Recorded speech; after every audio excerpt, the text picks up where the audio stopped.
Every Halloween, our son is disappointed by our outdoor decorations. What outside Halloween decorations? Our cats?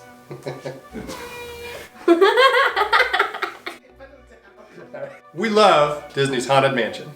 If you don't believe him, check out our piano.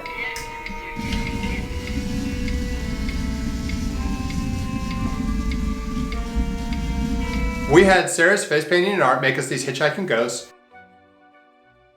And we bought these awesome singing pumpkins from singingpumpkins.com. Links in the description. And they are super cool. One of the things that we love to do while walking up to the Haunted Mansion ride is to read the clever epitaphs on the Haunted Mansion Tombstones. And that is what all y'all needed most. There are a ton of tombstone tutorials out there. Wicked Makers and Van Oaks Props have especially good ones. So we figured, how hard could it be?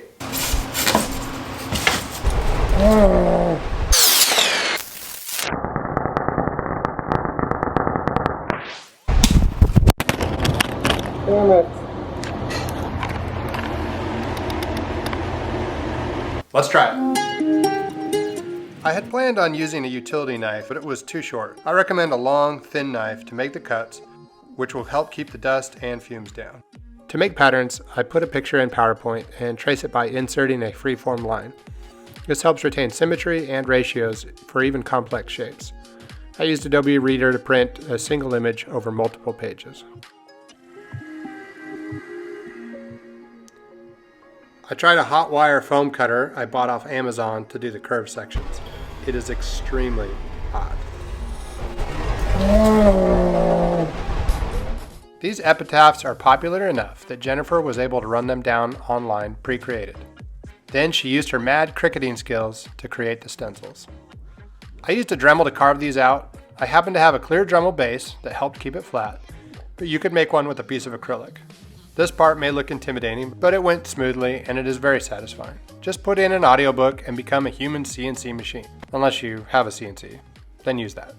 How cool does that look? Oh my gosh. Yeah, the flower looks really great. Good job. Especially with all those like pinpoint things, you know? Master Gracie is the quintessential Haunted Mansion tombstone and requires a little extra care. 2 sheets of foam make up the body, and an additional layer is needed with angled cuts for the base.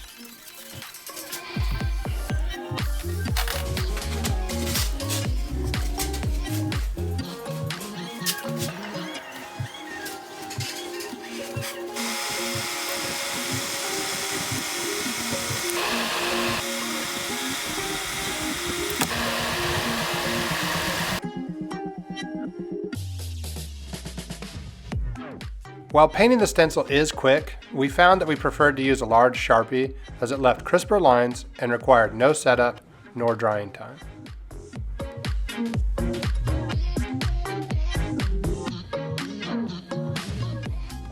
I used spackle and later caulk to seal up unwanted lines in the foam, and I used a sander to clean up a lot of the rough cuts and to add some weathering. Hand sanding was needed for the finer details, such as weathering the letters. We experimented texturing with a test piece. Spraying water before using the heat gun created unique weathering. In the future, I would texture these even more heavily, as I found the waterproofing in the next step smoothed out the tombstones more than we expected.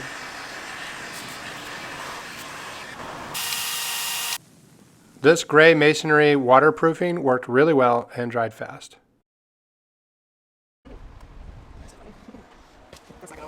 Jennifer mixed colors together with water to create a wash. A variety of shading here is key to getting a realistic feel, so do a few layers in different places on the tombstone, making sure to change the mix by adding more or less color, and just play with it until it looks like something you like.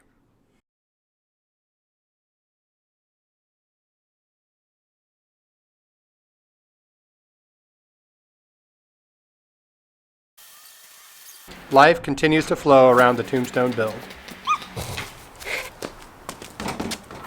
We toned the black down a little by mixing in white paint. Darkening the letters really makes them stand out.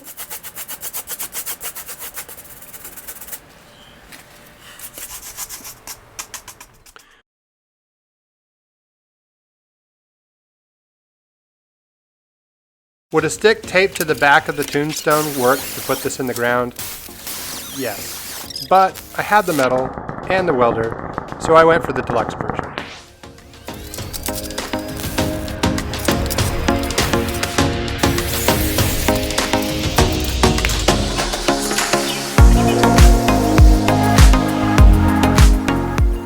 Putting my compact bender from Harbor Freight to good use.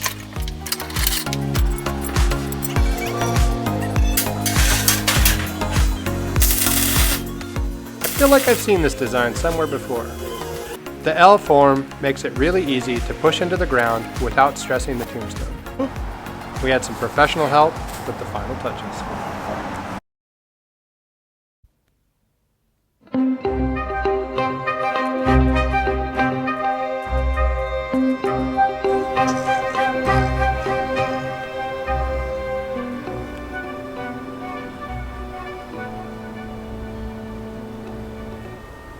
Now, as they say, look alive, and we'll continue our little tour. And let's all stay together, please.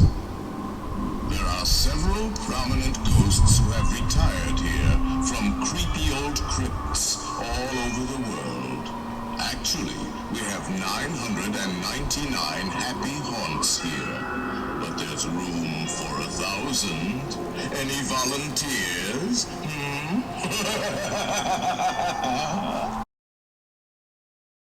I'm not gonna lie, maybe I didn't really think it through, but it kind of took longer than I thought it would.